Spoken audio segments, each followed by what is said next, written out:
the next thing you wanted to talk with me about and have us have a discussion is about leadership in rehabilitation medicine. And I hope to go through these fairly simply and then have us get a real discussion. Tom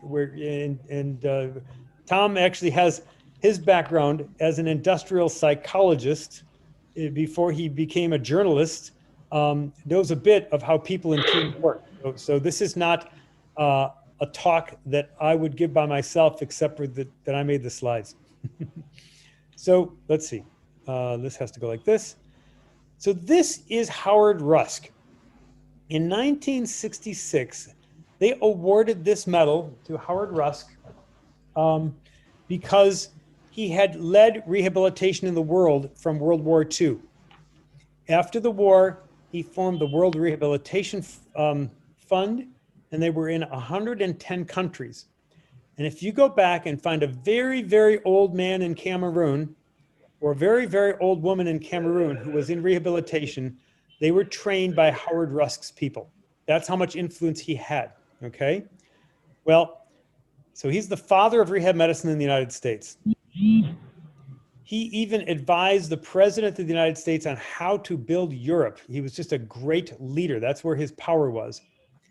And he had powerful friends. So he convinced donors and supported laws, and he funded programs all over the world. Okay? This is the backside of the Rusk Medal. Physician, teacher, author, inspiration to patients and disciplines, prime mover of the development and spread of rehab throughout the world. Okay? Well, so on his deathbed, Howard Rusk gave this very medal to Jim Swanson in the western part of the United States. And Jim was trained by Howard Rusk and was the father of rehab medicine in the western states of the United States. In June of 2011, Jim Swanson was blind and he could hardly walk and he was very frail. And he handed this medal to me and said that we needed to carry on Rusk's work. He died a couple years later. And I'm left holding this very, very heavy, heavy, heavy weight. And that means what? I'm going to go live in Africa and practice medicine? No. No, it means I have to do what Howard Rusk does. I have to lead, right? So this is the start of why we're doing this. This is Noel Tichy. At one point, my good friend Noel was rated as the #1 or #2 business consultant in the world. He's a professor at Michigan. General Electric is the world-class company it is because of Noel Tichy. And he's changed whole school systems. The Sultan of Brunei uses him as his top consultant. He's one of the great leaders in the world. And maybe because I was lucky, when I started out at Michigan, I took care of one of his family members, and he saw how my rehab team was working so well. Because my rehab team was working so well, he asked me to join him. And for the last 20 years, I've helped Noel teach leadership to corporate executives from some of the biggest companies in America, okay? So very much the way I teach leadership comes from my friend Noel. I was on the phone with him yesterday, and he was excited that we were talking about this today. He is a great supporter of your work. He knows what you're doing there, okay? And we've talked about the teams in Africa for a long, long time. He's getting pretty old, but he's pretty cool. So these are Tichy-isms. Once I was with the dean of my medical school and the minister of health of a foreign country, and we were all having dinner, and the dean said, "What are you people talking about?" And the minister said, "Oh, Andy and I are using Tichy-isms. We're using Tichy-isms, okay? Here are Tichy-isms. As a leader, you have to have a teachable point of view. Leaders teach. They don't tell people what to do. They show people a way forward that's better than they thought of, the way they thought of in the first place. Okay, so leaders are teachers. And if you can't get the message across to people in a simple way, you're not a good leader. Create a political map. When you want to get something done, and Dr. Kambu, I'm afraid you're very, very talented at this. He's very talented at this. When you want to get something done, you have to look at all the people. You have to look at their official jobs. You have to look at their life challenges outside of the work you're trying to get done. And you have to look at their interpersonal relations. You have to look at their personal psychology. And you look at all the people around you as a leader and try to understand everything that moves them forward, okay? It's not as simple as being a straightforward, this makes money for our hospital, or this is good for our patients. You need to walk in the shoes of the person you're working with, or you won't succeed. When he has teams, and we do a lot of exercises with this, he uses the grippy. So we'll do an experiment and we'll have a team go do a project for the day. And then we'll come back and we'll say, okay, team, I want you to do a grippy. Well, what's a grippy? A grippy says, were we clear on the goals? Exactly what are we supposed to do? Should we call the company president and clarify the goals? Do we really understand what she wants us to do? Okay. Roles. Do we understand why each of us is on this team? Do we understand the specific reasons why, like I'm an occupational therapist? And do we understand the other reasons why, like I'm an occupational therapist, but I also come from this village. And so I can give the team more than simply being a therapist. I understand where the patient came from. Okay. Really getting deep into the team's roles. Then there's P, which is processes. Okay. And it's interesting because we have done programs with the Navy SEALs, you know, the military expert group that got Osama bin Laden, right? We worked with them, okay? We've worked with corporate executives and we've worked with volunteer organizations in the poor parts of the cities. And each problem has a different best process. And before you engage in team meetings, you stop and you go, what's the best process, okay? If there's a fire in your building, the best process is everybody shut up, I'm in charge, go that way, okay? If you know that there might be a fire in your building 3 months later, the best process is let's all think of things together. Let me think of your ideas. Let's come up with a consensus. Does anyone disagree? Why do you disagree? Okay. If there's going to be a government, you have to have a vote, which is a compromise between people's ideas. And each project or process has to define how it's going to go through things before you can succeed in getting the job done. And the I is interpersonal. How do we get along? You know, is Andy Haig a guy who talks too much and is stubborn? You know, is Tom Haig, Tom Haig's always got ideas. He's always got an idea. Is Roland, I don't know you, Roland. Is Roland a quiet guy who's quiet in the corner, listening and smarter than us because he finally comes up with a better idea than all of us talking people, right? Did we honor all of those interpersonal skills and strengths and weaknesses, right? So we have team meetings and we have grippies. We do grippies, okay? Building a leadership engine. Leaders train leaders, okay? If I'm leading a program, the spine program at the University of Michigan, I train leaders, okay? So for example, at the University of Michigan, my secretary with a high school education, by the time I left, she had a degree in business and she was the director of all of the clinics for the 300 people in the rehab department, okay? My junior physiotherapist is now the head of physiotherapy for 50 physiotherapists. Everybody I worked with became leaders. My residents are now the chairs of major departments around the country.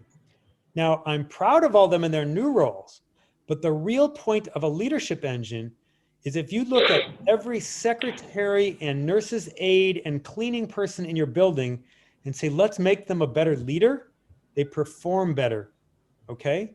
They perform better and the good ones stay and the bad ones leave, right? So building a leadership engine is how Noel makes great leaders. You as a leader are teaching other leaders. And then the other one is that succession planning starts on day one. I want to replace myself, okay? Tom and I are both working really hard every Wednesday night, meeting with people about how to replace us. Now, I hope I'm not going anywhere, and I hope I can continue to help and lead for another decade. But I will be so proud if some of the young doctors and nurses that are working with us in the Young Leaders Group take over and run this organization. And by the way, even if I stick around for a while, they are going to be empowered to lead this thing and do a better job than one person with his one vision, right? So these are Tichy-isms. These are the way that you build great leadership, okay? Let's go into rehab now. So I'm going to talk about global, national, academic, institutional, and team leadership, okay? Most of this is just fun information, but when we get towards the bottom, we're talking about you and your work. Another Tichy-ism, it's actually a Haig, Noel uses it now, which is you're always playing with real bullets. You're always playing with real bullets. We don't go through talk and exercise. We look at the real world and your real leadership roles. So before we're done talking together, I hope that we talk about leadership in your team and start doing some real problem solving. So real bullets. We don't do little exercises in Andy Haig. C'est-à-dire que vous jouez avec un fusil actif. Les balles sont vraies dans le fusil. Okay. So here's the world infrastructure. The International Society of Physical and Rehab Medicine is the world leader in our field. You know, and it does all the things that you think. It is actually the official liaison to the World Health Organization. It has annual meetings. It has tens of thousands of members. And most countries in the world are members of the International Society. It's where things happen. Kambu, we've started this and I haven't gotten far with it yet. I'm going to try to put together the African Society to be a member organization. I've talked with the leaders there, but you need to be a part of the ISPRM, and we're working on that, okay? Yeah. They've got journals, they've got committees, they've got disaster rehab committee, they've got expansion of the field committees, et cetera. So this is the group that really is the powerful and good leader. Tom will tell you that 15 years ago, Tom and I jumped in and were part of what saved this really weak organization. It was really, really financially broken and really weak. Tom built their websites. He kept on trying to teach them how to make themselves solvent. And I started coming up with these committees. And then we both backed off because the organization's doing fine. Our group, I want you to think of us as a subservient troublemaker, okay? We're not a global leader. We're a group of friends who try to help good things happen. We don't want to be a global leader. We want power to be in the ISPRM and the World Health Organization. There are all kinds of NGOs that are in leadership roles in the world, like the Red Cross, Red Crescent, Doctors Without Borders, things like that, right? We call Doctors Without Borders Doctors Without Rehab, because when rehab doctors have volunteered to help them, they make them pass out immunizations. They don't know what to do with us, okay? There are allied health specific world leaders. The best one, I think, Tom, you might agree, is ISPO, the Orthotics and Prosthetics Group. They are awesome. They really do go all over the world and try to help out. They've got a presence in Africa that's pretty good, and they help in war zones. But then, the ophthalmologist as well. The exactly. Yeah, ophtho was great. In rehab, the International Physiotherapy Society is pretty good, but they kind of are political and they deal with American and European issues, and then they kind of say Africans should follow, or Asian. You know, they're kind of not quite drilled in. Occupational therapy, speech therapy, kind of helping. Rehab nursing hasn't really taken that role yet as an organization. So within allied health professions, there's an opportunity, but not so great. And the other NGOs that are involved in rehab are charitable or religious organizations, okay? Now these groups do great, great things. And They will continue to, and they are your ally. But you need to remember where they come from. The executive director of, I won't mention an organization, that woman or that man built their career to get to that point. They got to that point not by having an African child say thank you, not by having an African doctor by say thank you. They got to that point by raising funds. And by the way, if they raise more funds, they get a better job with more pay at another place. These are good people. These are not bad people. But the politics and the political map of the charitable and religious organizations has to do with their own sustainability as well as their really good, important mission. And so this is why a lot of these have not promoted things that they hand off to somebody else, okay? They promoted, let's bring wheelchairs to Africa. They haven't promoted, let's teach Africans to build a wheelchair factory so they can make money, right? And of course, Africa's problems are Africa's problems. So when you're approached by these groups, they're now getting the message, okay? There's even a word for these. They're called venture philanthropists instead of venture capitalists. These organizations are now turning around and realizing that their donors are looking to build sustainable programs where you are leading and they're providing the catalyst. So there's an opportunity, but you have to understand where they get their power. In a country, you have national leadership. The role of national leadership in rehab is to advocate for all of rehab, the physiotherapists, the nurses, et cetera, not just the doctors. You know, we need more rehab hospitals. We need a better community-based rehab network, right? We talked about this earlier, Tom and I, which is that there's a little problem in that the consumers are our bosses.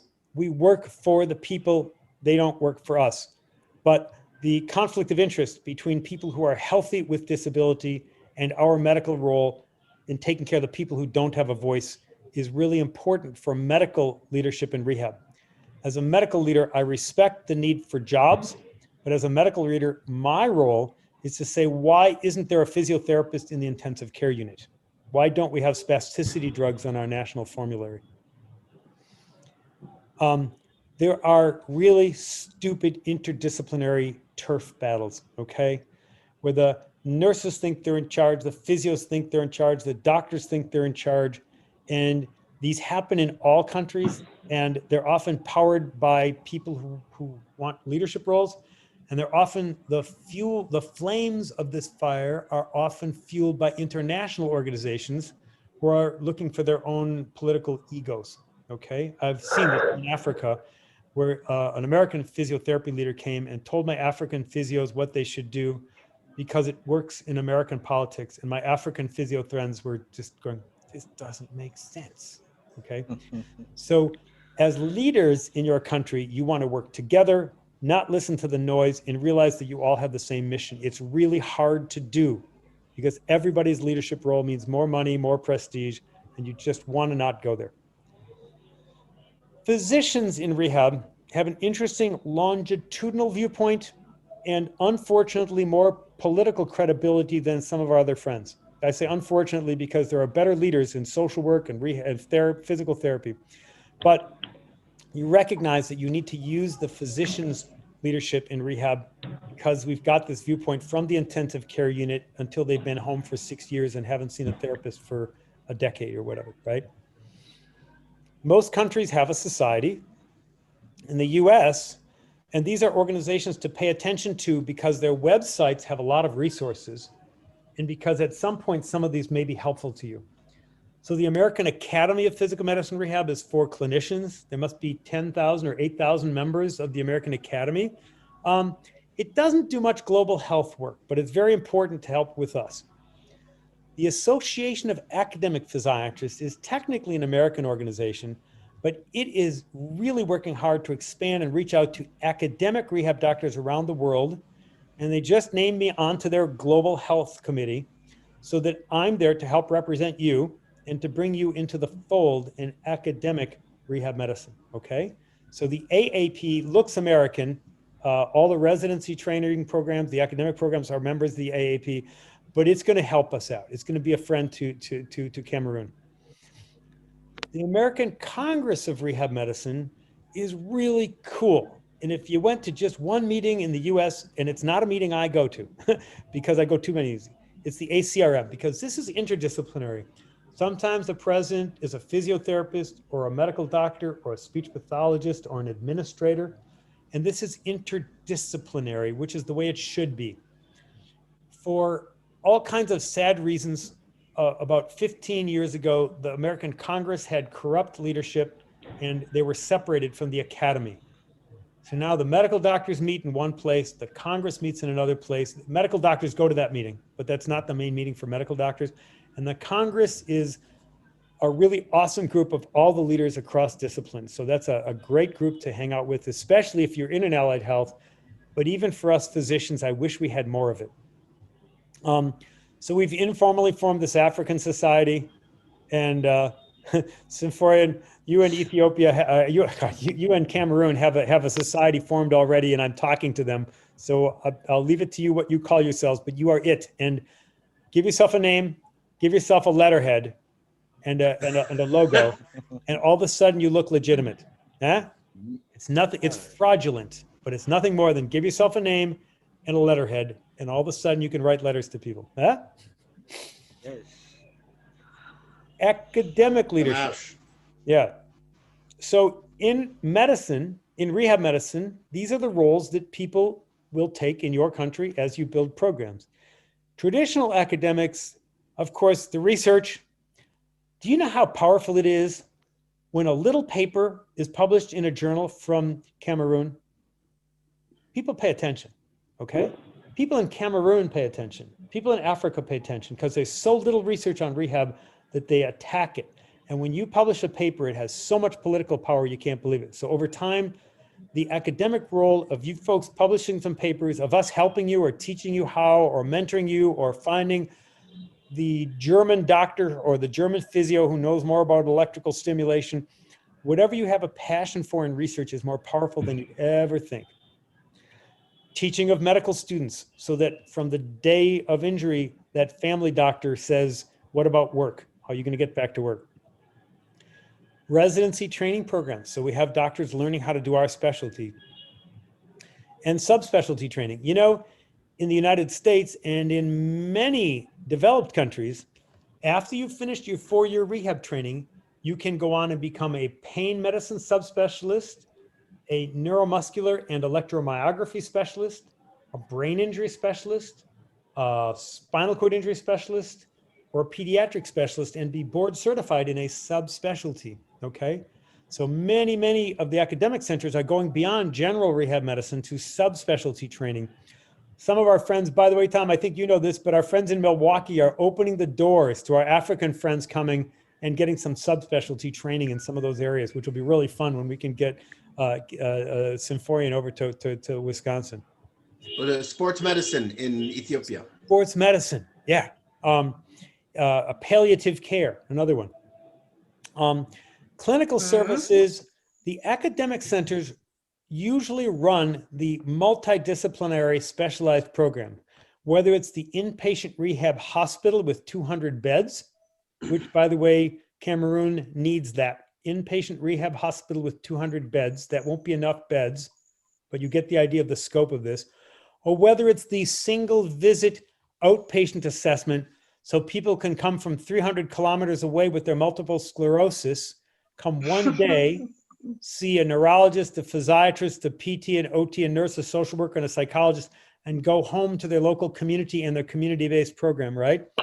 These are typically run out of academic centers. And the academic centers in most countries become the hubs when you have a hub and spokes system.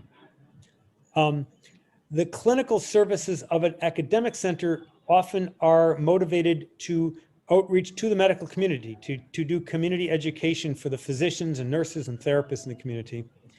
And because all of a sudden Tom Haig is called a professor, then the governor, we will call you Professor Tom, congratulations. Then the governor of Oregon calls up Tom Haig and says, you're the professor of rehab medicine. You tell me what our policy should be, right? So by being called professor, you all of a sudden are a policymaker. So these are the academic leadership roles in rehab medicine. Now you have a hospital. And it's interesting. Why did I separate institutional leadership from rehab team leadership? Because if you take a good look at the rehab leader in the context of a general hospital or a big hospital system, there are really important leadership roles, okay? You are part of the survival of a general hospital, okay? If the hospital is doing brain surgery and delivering babies and doing HIV stuff, you're part of that business and you have to help that hospital succeed with its business. The second institutional leadership you have to do is take a broader view of the business of providing the best care. And that means the work of rehab in supporting orthopedics, in supporting oncology, in supporting neurology, in supporting emergency ward. Where does my rehab team insert itself to make our hospital generally a better hospital? Is it by having a consultant? Is it by teaching? Is it by developing a protocol, right? Rehab decreases hospital length of stay if it's done right. And so for your hospital leadership to realize that you can shorten length of stay and save money, well, you're helping the hospital, even if it's not helping your rehab unit. Rehab's been shown to improve clinical outcomes. And if your government hospital needs to report how it's helped, you are the expert on outcomes as a rehab team, and you improve outcomes because people walk after their abdominal surgery. They do better things, okay? And the other interesting part of the business of a hospital is you make other clinicians more efficient. For example, at the University of Michigan, our orthopedic spine surgeons would typically see 20 patients before they get one operation. We said, nobody sees back pain patients in surgery. They all see a rehab doctor. And they get handed to the on a platter with all the indications. The patient understands, all the imaging is done. So that our chief of surgery, 1 out of every 2 patients he saw in clinic was in the operating room the next week. Now, he was a very expensive doctor and a real expert resource that we needed. And instead of him seeing 20 people before he could use his skills, he saw 2, okay? So this is where we make other clinicians more efficient. And then the other thing that's really interesting, if you ever visit an American rehab unit, these are the happiest places in the hospital because we take people who are in horrible shape and they get better. They may not get cured, but they get better. So when the nurse in the intensive care unit is looking at a vegetative comatose brain injured patient, and the rehab therapists are happy because they sat up or they walked or they said a word, that happiness, that culture of success going back to the acute care hospital makes the whole hospital work better. And so you want to consciously foster the happiness and hope in your team, which is not hard to do because your team does wonderful things. And you want to infect the rest of the hospital with their successes. Thank you, stroke unit nurses. I know the patient crapped all over you and vomited on you, but look, she's home with her family now. They need to see the other half of that. And that's where you are really strong institutional leaders. Okay, this is the best part. This is us. This is you. This is real bullets. Yes, of course. Teams. Let's think about teams. Anybody play football in Cameroon? Anybody play football? Yes. We all play football. Yeah, all We right. all play football. Yeah, right. Now we have a competition in the. And we have a competition going on now. So you have a 5-year-old playing football. You see a bunch of 5-year-olds playing football. They each try to kick the ball into the goal. Everybody says, my job is to kick the ball into the goal, right? That is called a multidisciplinary team. That is the physiotherapist on the first floor of the building, the nurse on the 3rd floor, and the doctor in the outpatient clinic. That is 5-year-olds playing football. Is that good football? Yeah. Now you get some 10-year-old Cameroonians or some 18-year-old Americans, because we're pretty stupid about football. Huh? And what do you have? You have the people in the front. You got the defensive players. You got the midfield players, right? And they know their jobs. They know their roles. They do them well. Okay? That's pretty good. That's like a rehab team that all kind of meets and says, oh, physiotherapy, you're doing this? Very good. Thank you very much. I'll take what you did, increase range of motion to the knee, and as a nurse, I will now use that to help him to transfer out of bed on his own. Yeah? You hand to me, I hand to you, we collaborate. But that is just a 12-year-old Cameroonian playing football. He knows the basic rules, or she knows the basic rules, right? The Ghana Black Stars, they don't play like that, right? The American team still does. When you've got a world-class football team, then let's say one of the midfielders, they sprained their right ankle. They shoot right. Well, everybody compensates in shifts. They know that person's job. They know their strengths and weaknesses in the job, and they compensate, okay? They also innovate. So somebody from the backfield gets the ball and they see an opening and they start driving all the way down the frickin' field, and everybody else says, oh, I know it's my job to score because I'm up front, but frankly, he's got a shot at this, I'm backing off. They know how to compensate for each other's strengths and weaknesses, and they know how to innovate, and they are free to innovate. Nobody's going to yell at them for getting out of the way and letting the person score. That is what's called transdisciplinary teamwork, okay? And your goal with a rehab team is to have transdisciplinary teamwork. And it doesn't happen in a team meeting. It occurs over the course of months and years where you consciously build that transdisciplinary teamwork. So team meetings, any competent rehab team has team meetings once a week on all the patients, maybe once every 2 weeks. And it's actually mandated in Europe and in the United States and in most of Asia that you don't get paid to have a rehab unit unless you have team meetings, right? And these bridge the gaps between the professions. They bridge the gaps. I'm going to talk about how to do this in a second. They recognize and improve the individual's skills in communicating to each other and within their field. I sure wish physiotherapy knew how to use a TENS unit. Let's go find a way to get more training on a TENS unit. Huh? And these team meetings ensure that the meetings are efficient. You don't have a lot of time, and that they're effective because you have quality assurance that says you got the job done. Not because you had a fun meeting, but because 6 months later, the patient's family is still using that walker. They haven't thrown it away. You chose the right walker, right? So continuous quality improvement. So, and finally, as we talked about earlier, the team values. What do we value as a team? What are our inside jokes as friends? Team morale. Sometimes it's really hard to be on a team. And as leaders of team, you need to make sure your team is happy. And sometimes you even have patients that make people unsafe, and people need to feel physically and emotionally safe on the team. So just as a closing picture of a rehab team functioning well, this is an experiment that I did with teams to teach them how to become transdisciplinary. So Tom and I grew up in the city of Milwaukee, which is very famous for beer, okay? Milwaukee, Miller Beer is from Milwaukee, okay? And so one week, I took an empty beer bottle to the team meeting, and I put it on the table in the middle, and I spun it. And I said, whoever the bottle points at gives a physiotherapy report. The bottle pointed at the psychologist. I said, give the physiotherapy report. The psychologist said, I'm not a physiotherapist. I said, give the report.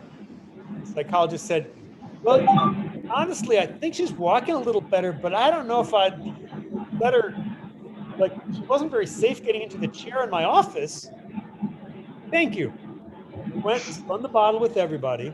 When we're all done, I went to the physiotherapist and I said, what did the psychologist miss? Nothing. Well, don't come to the meeting next time because we don't need you. It's a joke, but the point is that we have people walk in each other's shoes so that they can understand what the person's role is. We have them understand what's really essential, okay? If the occupational therapist comes to the team and says, range of motion of the elbow went from 35 to 45 degrees, I say, who cares?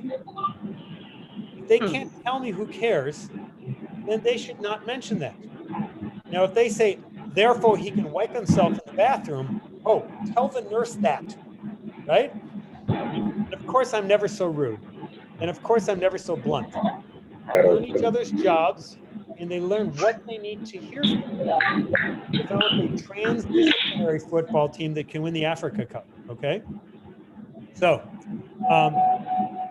bottom line, last picture. Being a medical doctor does not make one a leader. And you will find that people on the team are stronger leaders, and you use them as your leaders.